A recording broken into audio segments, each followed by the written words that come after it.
이라는 말이 무슨 뜻인지 아시는 분 한번 이렇게 좀 쉽게 설명을 좀. 지금은 6월절에 대해서 중점으로 말씀이 나왔거든요. 출애굽기 12장 6월이라는 말이에요. 유대인들은 1년에 7절기를 지켜요. 그리고 성경에 보면 유대인의 유월절, 유대인의 명절 이런 기록이 나오고, 그런 구절 읽어보셨어요? 성경들을 부지런히 읽으시라고 그래 계속 부탁하는 것은 유대인의 유월절 혹은 유대인의 명절이라는 말이 나오고, 이제 그걸 설명할 때 바울사도가 고린도전서에서는 우리의 유월절 양이 되신 그리스도를 했는데, 원은 양이란 말은 없는 거고 우리의 유월절이신 그리스도 이렇게 했어요. 유대인의 유월절, 우리의 유월절 무슨 차이가 있는지 한번 설명을 좀 누구든지 우리 지우 형제 이런 때 참여를 자유롭게 해서. 유대인의 유월절이 성경 어디에 나오는지만 그럼 찾아봐 한번. 그게 어디에 나오는 구절이에요? 성경 신약 성경에서 한번 찾아봐. 유대인의 유월절, 유대인의 명절. 요한복음 6장 4절. 네, 요한복음 6장 4절 같이 찾아서 읽어봅니다. 내가 자꾸 성경을 많이 읽어라 자꾸 부탁을 하는데, 우리 지체들이 물론 바빠서 그러겠지만 그건 핑계예요. 새벽에 일어나면은 적어도 1시간은 성경을 읽을 수 있는 시간이 분명히 다 있습니다.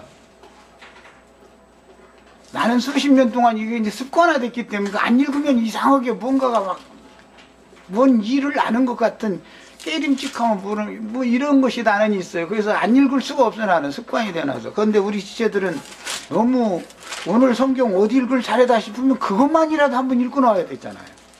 이걸랑 녹음하지 마. 이런 거 녹음할 필요 없지. 자, 한번 읽어봅니다. 마침 유대인의 명절인 유월절이 가까운지라 그랬어요.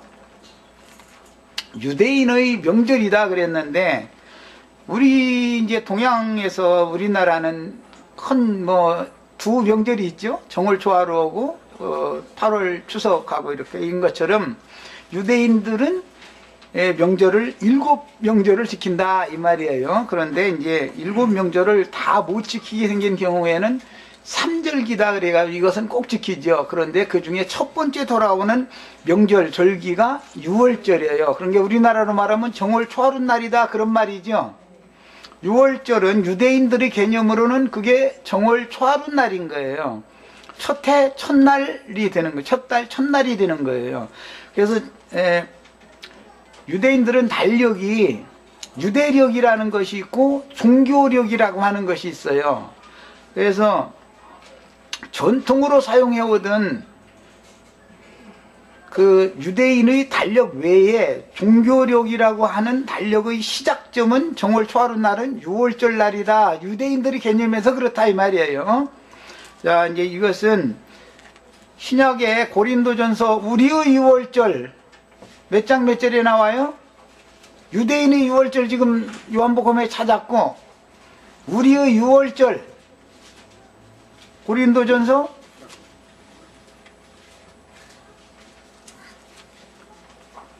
이 많은 지체들 중에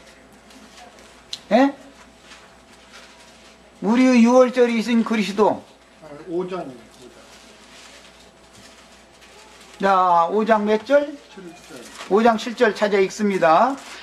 내가 이렇게 갑자기 질문을 하면은 답이 탁탁탁탁 나와야 돼. 원래는 이 많은 지체들 중에서 그게 안 나오면은 이 성경들을 그만큼 안 읽는다는 것을 말하는 거예요.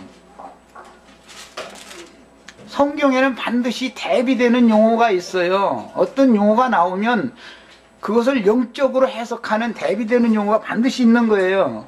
그러니까 그런 것을 잘 어디에 이것을 설명을 하고 있다라는 것을 알고 있어야 돼요. 그래야 지금 마태복음 26장을 읽었는데 교제를 해라 해도 잘 않고 서로가 얼굴만 쳐다보고 이렇게 있으면 안 되잖아요. 우리 지체들이 그러면 아무도 다 이게 무슨 뜻인가 무슨 말인가를 모르고도 그냥 넘어가 버리는 거잖아요 지금. 자, 읽어봅니다. 너희는 누룩 없는 자인데 새덩어리가 되기 위하여 묵은 누룩을 내버리라. 이제 줄쳐놓습니다. 우리의 유월절 양이라고 했는데 이 양이라는 말은 원래 없어요. 그런데 지금 이제 번역자들이 의미를 이해시켜 주기 위해서 양이란 말을 추가한 건데 원문은 양이란 말이 없습니다. 우리의 유월절 곧 그리스도께서 희생이 되셨느니라 이렇게 되어 있어요. 우리의 유월절과 유대인의 유월절이 있죠. 그럼 그 의미를 이제 한번 생각해 보세요. 유대인의 유월절은 우리의 유월절과 무슨 차이가 있겠어요?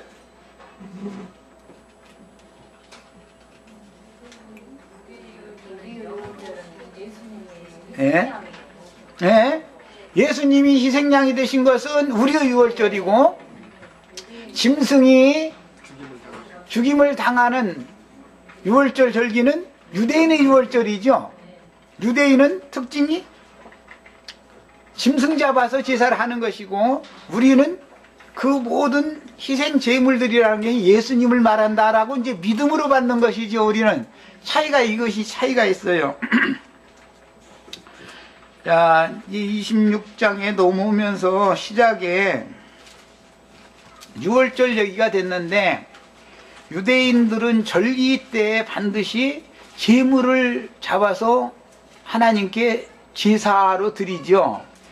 예, 우리나라도 이제 예를 들어서 정월초하루 날이나 8월 추석 때가 되면 온 가족이 다 모이는 것은 유대인이나 똑같지만 우리나라는 이제 무슨 고깃국이라도 좀 끓이고 뭐 이렇게 해가지고 이제 제사상을 차려서 조상에게 제사를 하는 건데 조상들에게 제사를 하는 이 관습이라고 하는 것은 창세기에서부터 그 열조를 숭상하는 사람이라는 것은 열조를 숭상하는 마음의 의식이 있다 이거예요.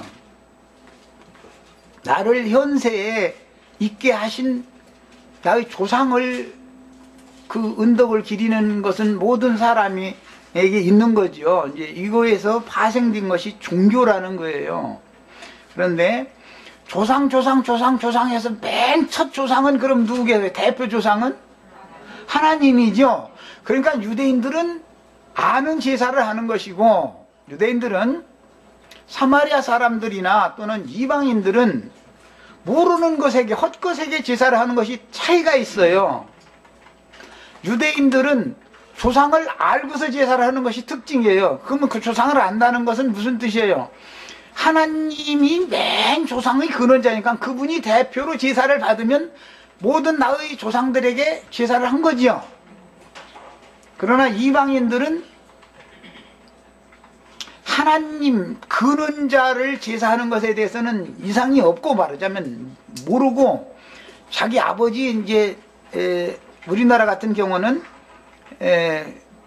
아버지 조부 증조부 고조부까지는 아주 이것은 이제 의무적으로 하지요. 제사를 이런 방식으로 해요. 그러나 이것은 성경이 가르치는 바 완전한 근원되는 조상에게 대표적으로 제사를 하는 것을 모르는 사람들이단 말이에요. 이방인의 제사다 그래 이런 것을 일러서. 그리고 제사를 받으실 이제 제사가 예배라고 그러는데 예배를 받으실 근원적인 하나님을 알고 제사를 해야 되는 거예요. 그 요한복음에 보면은 우리는 누구에게 예배를 해야 된다는 것을 알지만 사마리아 여자 보고 너희는 그걸 모르고 지금 제사를 한다 이제 이렇게 말씀하셨죠. 그게 무슨 의미인지를 지금 내가 설명해 드렸었던 거예요. 하나님이 원 조상이단 말이야. 근원자 조물주 유대인의 신앙이에요. 이것이 우리도 이 신앙을 갖는 거예요. 모든 만물의 근원자 내 생명의 시작점이 되시는 그분을 경외하는 것을 배워야 된다 이거예요. 자, 그런데 유대인은 이제 그 7절기 중에 첫 번째 절기 이야기가 나왔고 이 절기 때 지금 예수님은 잡혀 죽어야 되는 거죠. 이 절기 때. 그래서 이거 이제 내가 이 유월절 먹기를 원하고 원하였노라 이렇게 말씀하였을 때 이 마지막 유월절을 말한 거예요. 이 마지막 유월절, 이 유월절을 예수님이 답쓰시면은 율법적인 유월절은 그만해야 되는 거지 이제. 율법제사는. 그러니까 율법제사가 폐해지는 마지막 유월절이다. 그러니까 예수님은 모든 율법을 이루러 오셨기 때문에, 완전케 하러 오셨기 때문에 이 마지막 유월절 유대인의 모습으로 유대 땅에 오셨으니까, 율법 아래 나셨으니까 율법을 이걸로 완전히 다 응하게 하고 실현하는 거예요. 이게 마지막 유월절에 관한 이야기예요. 그러면 이 예수는 모든, 아까 이제 유대인들이 그 달력이 두 가지다 그랬는데, 우리가 태생적으로 태어날 때 우리 조상들이 사용하던 달력은 태음력이라는 걸 사용했었죠. 그게 원래 유대인들의 달력인 거예요. 그게 셈계보에 속한 모든 사람들은 음력을 사용했어요. 그러나 애굽 족속들은 양력을 사용해요. 그게 이제 차이가 있는 거예요. 애굽 사람들은 태양력을 사용하고 유대인들은 태음력을 사용해요. 그런데 우리나라의 선조들도 음력을 사용했었죠. 그런데 음력의 절기가 너무 기가 막히게 맞죠. 입춘, 우수, 경칩부터 시작해서 쭉 나가는 이 절기가 아주 그 사시 때와 너무너무 정확하게 맞죠. 예. 이만한 지혜들이 어디서 왔냐면 유대인의 신앙에서 그게 우리나라까지 온 거예요. 우리들은 셈족이기 때문에 같은 거예요, 풍속이. 예. 저 뭐 네팔 사람이나 히말라야 산 중에서 사는 이런 사람들, 또 몽골 족속들 이런 사람들 보면 제사상 차려놓고 절을 할 때도 이렇게 해가지고 숙이고, 여자들은 이렇게 앉아서 이렇게 숙이고 하는 절하는 거 보면 우리나라 사람하고 똑같이 하죠. 그게 유대인의 그 셈족의 문화단 말이에요, 이것이. 이제 문화 얘기까지 했는데, 이런 기본적인 것을 아셔야 돼요. 우리 민족은 어디에서 왔는가? 그것은 셈의 후손들이다 이 말이야. 우리 이 동방 족속들은 전부. 그런데 이제 셈의 후손이 두 족속이 있어요. 한 족속은 아브라함의 계보로 흘러가는 벨렉의 계보로 흘러가는 족속이 있고, 한 족속은 욕단의 계보로 흘러가는 족속이 있는데, 구약 성경에는 욕단 족속에 대해서는 세세하게 기록이 되어 있지 않죠. 왜? 그때 당시는 장자권이 벨렉 계보가 장자권이 있었기 때문에. 그러나 언제나 하나님은 첫 것을 폐하고 둘째 것을 세워서 완전히 하는 거기 때문에 혈통적인 아브라함의 자손들이 영적 장자권을 갖는 것은 아니죠. 욕단 족속들 중에서 우리 형제 자매님들 중에서도 다 하나님의 후사들이, 영원한 나라를 상속받는 후사들이 되는 장자권을 다 받을 수 있는 거예요. 그것은 뭐에 근거하냐면 예수님이 모든 절기를 완성하셨기 때문에, 그 예수 그리스도를 믿는 믿음 안에서는 이제 이 영적 장자권이 다 바꿔질 수가 있는 거예요. 자, 우선은 여기까지만 하겠습니다. 그런데 이제 이 사람들은 제사장이라는 것은 절기 때 대표로 제사를 드리는 사람이죠. 우리나라 같으면은 아무리 나이가 어려도 직계 장손의 후예가 제주가 되는 것이지, 나이가 많다고 해가지고 차자 계보 사람이 제주가 되는 건 아니죠. 제사 다 드려봤으니까 아실 거 아니에요. 직계 가문의 며느리만이 그 가문의 후계자를 낳아준 진짜 어머니인 거예요. 나머지는 나이가 더 많을지라도 사촌이나 뭐 이제 이런 형제들이 있지만 나이가 많을 수가 있죠. 그래도 직계 가문을 이어받는 후사 가문이 아니기 때문에 본가에서 살지는 않죠. 이제 우리나라 말로는 재금 나서 산다 그러는데, 자기 기업을 각각 찾아가서 이렇게 사는 거예요. 이것도 다 셈족 속의 그 생활에서 우리나라가 그대로 이것을 이어받은 거예요. 우리나라 사람들이. 이 전통 문화가 아주 셈 족속들이 문화와 똑같아요. 우리나라 사람들은. 그리고 장자권을 중요시하지요. 셈 족속들은 특징이 뭐냐면 서양 사람들은 야베 족속들은 그런 것이 없어요. 장자 차자 이런 것도 없고 뭐 이게 한 집에서 4대 5대 이렇게 사는 이런 예가 없어요. 그 사람들은 그냥. 요즘에 우리나라도 집을 계속 짓는데도 집이 모자라는 건 왜 그래요? 핵가족으로 자꾸 분열돼서 살기 때문에 그러는 거잖아요. 만약에 옛날식으로 고손 중손 손자 아버지 나 대가 같이 여기서 한 집에서 산다 그러면은 집이 이렇게 모자랄 리가 없죠. 그런데 지금은 많이 핵가족화되잖아요. 서양 그 야베 족속들의 풍습을 따라서. 야베 족속들은 개인주의고 셈 족속들은 가족 단위의 복합주의라고 그러죠. 이 단체단 말이야. 야베 족속들은. 그런데 셈 족속들은 우리가 똑같이 아브라함의 조상 셋이나 뭐 노아나 이런 분들이 그 생활 관습을 우리가 풍속을 그대로 이어받았단 말이야. 이게 아주 좀 특수하죠. 우리나라 백성들은. 이런 것을 잘 생각해 보셔야 되겠어요. 그래서 유대인들은 모임을 중요하게 여겨요. 그런데 피를 중요하게 여기기 때문에 혈통에 따라서 모이는 거예요. 혈통에 따라서. 그러나 야베 족속들은 남이라도 그 사람들도 뭐 잔치라고 하지 않고 영어로 뭐라고 그래. 루디아 자매님 난 이게 생각이 빨리 안 나요. 과자 몇 개라도 있으면은 이거 초청해 가지고 파티 예, 맞아. 파티를 참 좋아해요.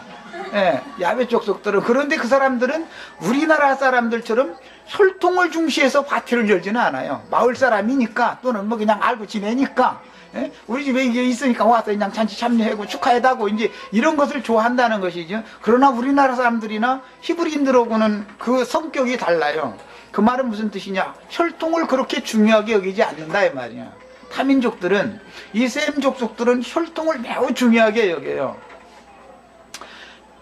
그래서 이 혈통 이야기를 왜 하느냐면은 제사에는 반드시 짐승을 잡아서 피를 뿌리게 돼 있는 것인데 그것은 피를 굉장히 중요하게 여기는 관념이 있다 이거야. 피를. 구약 성경을 읽다 보면은 짐승을 잡아먹을 수 있다는 걸 허락하실 때 그렇지만 피채 먹지 말아라 이런 말이 성경에 있죠.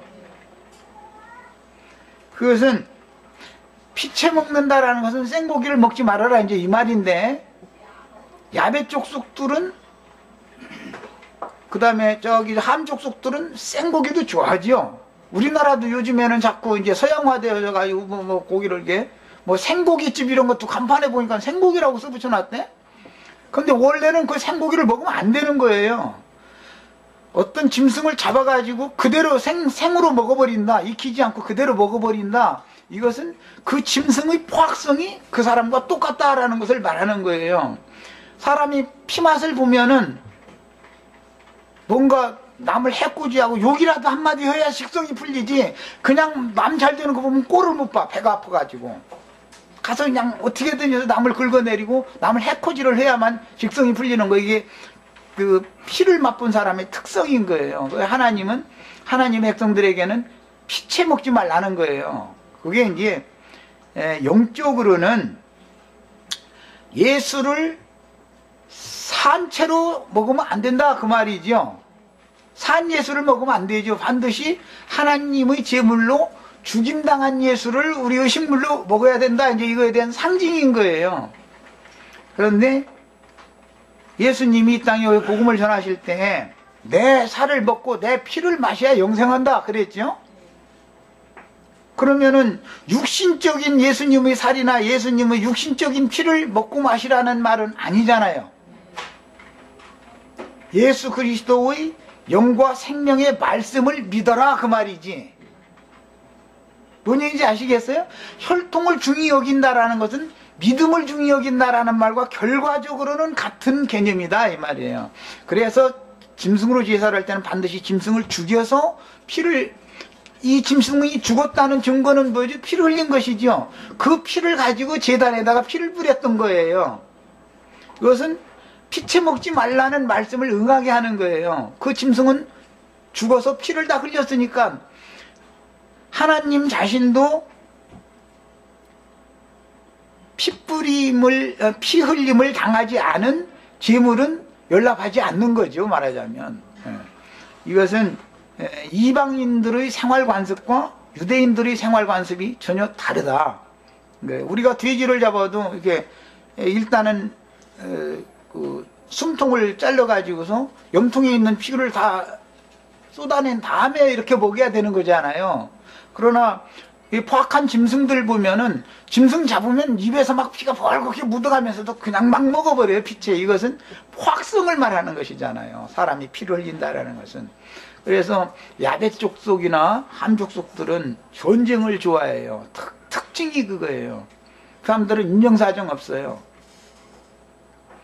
뭐 우리들도 지금은 이제 많이 이렇게 이제 독해져 가지고 악랄해져 가지고 뭐 동양 사람들도 전쟁을 많이 하지만은 그것은 남을 해코지 않은 기질이 속에 그 피 속에 흐르고 있다라는 뜻이잖아요.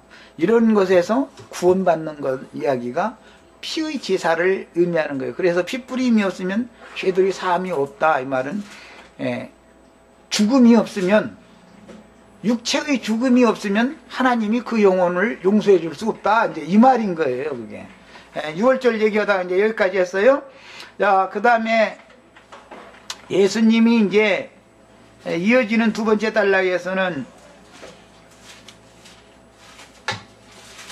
이틀만 지나면 이제 그 마지막 예수님이 죽을 6월절이 오는데, 그때 베다니의 시몬이라는 사람네 집에 가서 식사 초대를 받은 거예요. 이제 다른 복음서에 보면 이 시몬이라는 사람은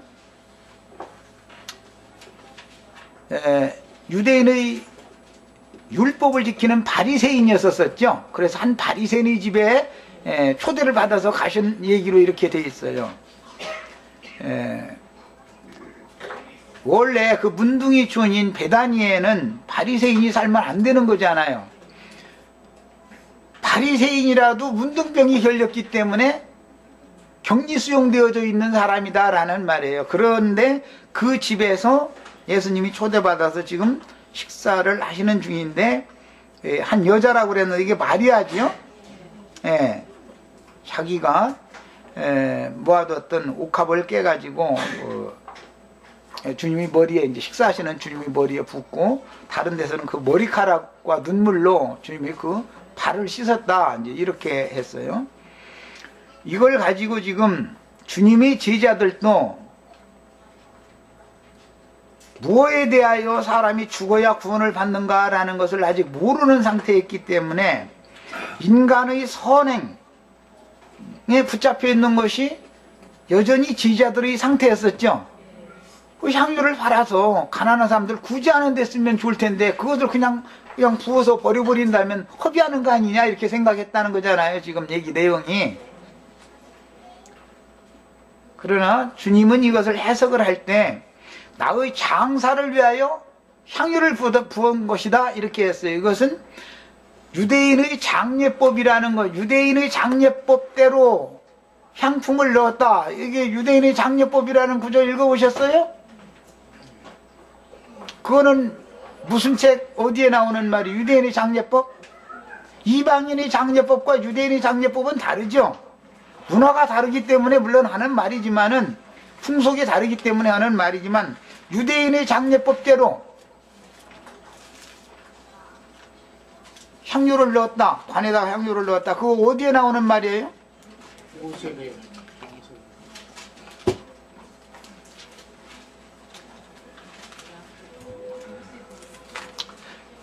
요한복음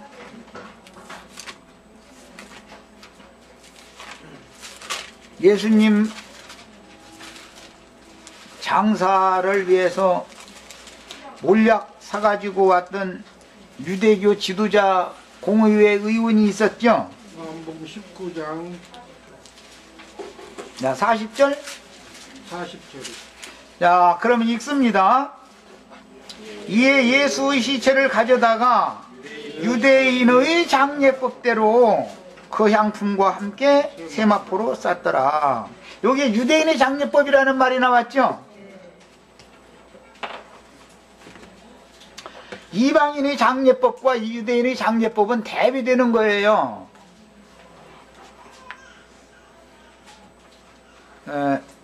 유대인은 관에다가 이런 향료를 넣어가지고 장사를 했는데, 그것은 육신은 죽어도 그 영혼은 죽음이 없다는 것을 믿었기 때문에 그래요.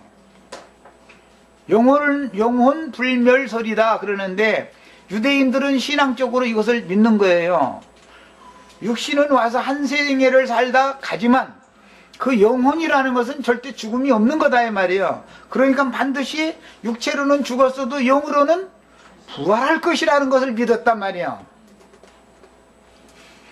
육신의 부활이라는 것은 지금 이제 우리 새댁들이 방에 지금 애기 데리고 있는데, 자식을 낳으면 육체가 부활된 거죠. 살아생전에 내 육신이 분신이잖아요. 그게 아버지 어머니의 분신이지요. 자식을 낳을 때는 아버지 혼자는 절대 못 낳아요. 반드시 어머니의 그 태를 통해서 낳는 거예요. 혼자는 절대 낳는 일이 없어요. 이 생명의 이치가 그래요.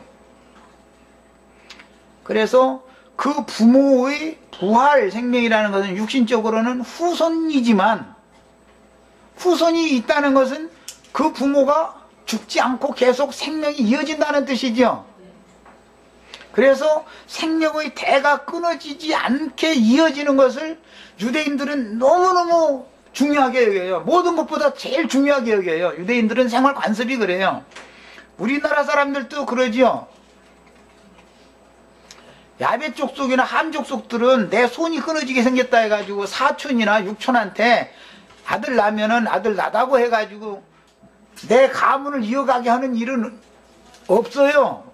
야베 족속이나 함 족속들은. 그러나 유대인들의 구속사를 보면은 반드시 대를 이어가는 것을 제일 중요하게 여기죠. 대가 끊어지게 생기면은 근족이 가서 대를 이어줘야 되는 의무가 있어요. 율법적으로. 그것을 양자로 드린다 그래요. 이 성경에 보면 양자 얘기 나오죠. 양자. 그것이 셈 족속들의 문화요 신앙이에요. 우리들은 똑같죠. 그러니까 우리는 성경을 읽는 것이 너무 편해 우리들은. 그러나 서양 사람들이나 흑인들은 이게 무슨 소리인지 이해가 안 되는 거예요. 구속사를 얘기하면은 아들이 없는 경우 딸만 낳았어. 그러면은 딸만 열 낳았어도 맨 맏딸이 시집을 가가지고 아들을 낳으면은 그 아들은 사위의 후계가 아니고 그 시집 보낸 맏딸의 아버지의 아들이 되는 거예요. 이렇게 입적을 이렇게 하는 거예요. 손수로는 손자잖아요. 외손자. 그럼에도 친정아버지의 가문을 잊게 만드는 거예요. 그게 유대인의 생활이고 우리나라도 똑같아요. 관습이. 만약에 이제 딸도 없어. 그러면은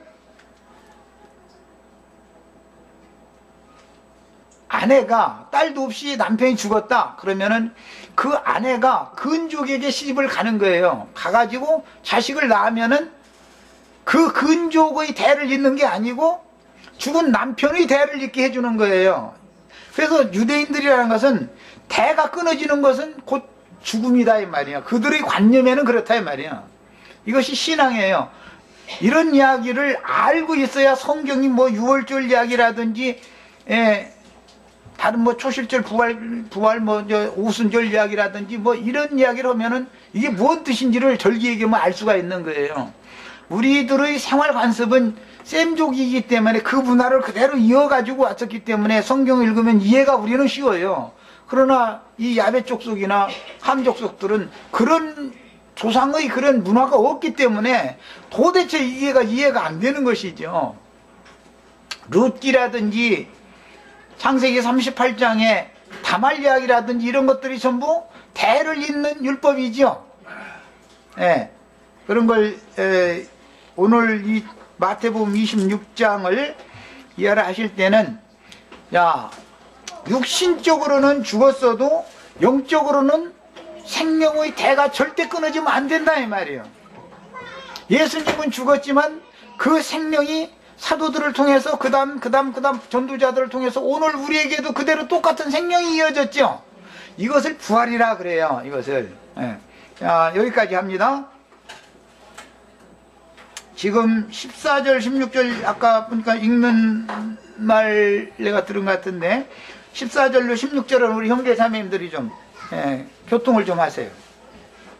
은30약이라든지 왜 예수님이 은30이 팔려야 되는가, 은30의 의미는 무엇일까, 이런 걸 알아야 되잖아. 상업 행위 중에서 사람을 탈취에다가 팔아넘기는 사람들 보고 뭐라고 그러죠? 세상에서는 인신매매범이다 그러죠. 그 사람은 용서 못 받죠. 어떤 물품을 훔쳐다가 팔아넘겼으면은 그런 경우는 도적이고, 그 도적이 파는 물품을 산 사람 보고는 또 뭐라고 그러지? 장물합이라고 그러죠. 그런데 그보다도 더 중한 벌로 다스려야 되는 것은 사람을 훔쳐다가 팔아넘기는 사람들이죠. 원양어선 타는데 사람을 구하기가 영 어려우니까 제일 사람들이 하기를 싫어하는 어떤 직업군에서는 사람은 필요하잖아요. 우리나라는 그래서 심청이 팔아서 심청이 아버지 눈뜨게 해주는 얘기도 그와 비슷한 거죠. 사람을 사서 제물로 드리는 그런 행위들이 히브리인들처럼 우리나라 사람들에게도 있었다는 뜻이잖아요. 말하자면 그런 사상이 있다는 것이죠. 심청전이라는 건 실제로 있었던 역사인지는 모르지만은 그런 어떤 의식들이 있다 이거예요. 그 유대인들은 어떤 무리 중에서 어떤 큰 사건이 일어나면은 제비뽑기를 해서 마지막 걸린 사람이, 그 사람이 모든 죄를 그 사람이 짊어지고 죽어야 되는 거예요. 그게 유대인의 생활관습이에요. 그러니까 재수없어서 걸리는 게 아니라 하나님이 제비뽑기를 시켜가지고 무슨 지파 몇 대손 누가 딱 걸려요. 그러면은 그 사람이 그 사건에 대한 모든 책임을 그가 짊어져야 되는 거예요. 그 일을 위하여 예수님이 오셨던 거죠. 아담 이래로 대대로 모든 사람들이 죄를 누적시키고 살아왔는데 마지막 당첨된 사람이 예수님이잖아요. 예수님이 우리의 죄, 우리 선조의 죄 모든 죄들을 대신 딱 짊어지고 희생당하는 거예요. 그게 우리의 유월절이신 그리스도께서 희생이 되셨느니라 이 말이에요. 예. 이제 이런 것도 유대인의 관습이에요. 그러니까. 그런데 사람을 그냥 물질적인 양이나 소 한 마리를 사는 거야. 그럼 무슨 문제가 되겠어요? 그러나 사람을 직접 죽여서 제사를 하려면 그 부모가 얼마를 값을 받고서 팔아야 되잖아요. 그 옛날 그 이야기 보면은 남자를 길러서 종으로 부려먹도록 하기 위해서 종으로 팔아넘기거나 이제 딸을 가난한 집에서는 가서 배나 골치 말라고 이렇게 이제 부잣집에 주는 건데 부잣집에서는 용도가 있으니까 사가는 거잖아요. 그게 이런 것이 셈 족속들의 생활관습이었었다는 거예요. 그런데 그것은 사실은 셈 족속들이 처음부터 받은 생활관습이 아니고 가인 계보에 속하는 사람들이 가나안 족속들에게 유전되어진 제사법이었었어요. 농사가 잘못됐다, 흉년이 계속 온다든지 그러면은 반드시 자기네들이 그 위경을 탈피하기 위해서는 가난한 집에서 사는 남자 같으면은 이제 변성기가 오기 전의 어린아이, 여자 같으면 초경하기 전의 어린 아이를 값주고 사는 거예요. 그래가지고 그거는 불구덩이에다 넣어가지고 죽이는 거예요. 그러면 하나님 이제 그 말하자면 그들이 섬기는 신이 노여움을 달랜다, 그런 관념이 있었어요. 그런데 그것을 가인의 제사다 그래요. 그래서 가인이 그 제사 문제로 자기 동생을 죽이게 된 거예요, 원은. 이런 것들을 이해를 우리가 먼저 이제 셈 족속들의 그 문화를 이해를 해야만 성경의 구속사라고 하는 것을 우리가 깨달을 수 있기 때문에 내가 여러 가지를 얘기를 했어요, 지금. 그런데 종으로 팔으면 반드시 종의 몸값이라는 것이 율법에 정해졌는데 얼마로 정해졌어요? 여기 나오는 30이죠. 은 30이죠. 출애굽기에 보면 종의 몸값은 은 30이에요. 이것은 요셉을 형제들이 팔았죠. 얼마에 팔았어요? 은 20에 팔았죠. 그런데 광야에서 애국까지 데리고 와서 팔아먹을 때 20에 도로 팔면 미치는 장사잖아. 그동안 가면서 그 아이가 먹고 마시고 뭐 한 거 다 그것도 안 나오면 안 되잖아요. 장사라는 건 허르게 사가지고 적당한 이윤을 붙여서 팔아야만 장사잖아요. 예. 이 말씀 때문에 계시록 18장에 많은 사고 파는 물품을 사고 파는 상고들 이야기가 나오고 맨 나중에는 사람의 영혼들을 사고 파는 얘기가 나왔죠. 야, 예수님도 장사꾼이에요. 또 사탄의 사자들도 장사꾼들이에요. 예수님은 당신 자신을 희생제물로 넘겨줘 가지고 형제 자매님들의 영혼을 사서 하나님께 바치는 거예요. 대제사장이죠. 참다운 대제사장. 그런데 율법 대제사장들은 자기는 안 죽고 돈 주고 남을 사다가 이게 이제 유대인의 율법에서는 뭐 이제 제물로 바쳐진 양이나 소나 뭐 이제 비둘기나 이런 것을 이제 제사를 하는데, 가나안 족속들은 돈 주고 가난한 집, 힘없는 사람 그 집안의 자식을 사가지고 불살라 드렸어요. 예수님이 불사름 당한 것은 당신 자신을 들여서 불사르신 것이지요. 그러나 가나안 족속들의 신앙이라고 하는 것은 나는 살고 너는 죽어라, 이런 신앙이고, 신약 복음의 신앙이라는 것은 주님이 내 대신해서 희생이 되셨다라는 것을 우리가 깨닫고 믿는 거예요. 이런 이제 신앙의 차이가 있어요. 그래서 요셉의 몸값으로 상징되었는데, 실제 출애굽기에서 율법으로 정할 때는 종을 사고 팔 때는 은 30을 주고 사고 팔도록 정해졌기 때문에, 그래서 예수님도 은 30에 지금 팔렸어요. 이 말씀은 이제 스가랴서에 보면은 은 30에 팔려가는 그리스도 얘기가 나오죠. 그 이제 율법을 응하게 한 거예요. 하나님의 종으로 오셔서, 사실은 그분이 종을 주고 주인이시지만 우리의 종을 주시되시는 분이잖아요, 예수님은. 그렇지만 사람으로 세상에 보내심을 받을 때는 종의 신분으로 자기를 낮춰서 죽기까지 복종, 순종했다는 거예요. 이런 것을 깨달을 때, 나의 죄는 예수님이 대신, 나의 선조들의 모든 죄도 다 예수님이 대신 지고 가셨다. 그래서 그 뽑아낼 때 그거 뭐라고 하는데 자꾸 생각이 안 나네. 제비를 뽑는다. 제비를 예수님이 제비에 뽑힌 거예요. 이제 하나님이 그래서 제비에 뽑힌 그분을 제물로 받으신 거예요. 이것을 우리는 믿는 거예요, 이제. 자, 여기까지 하겠습니다.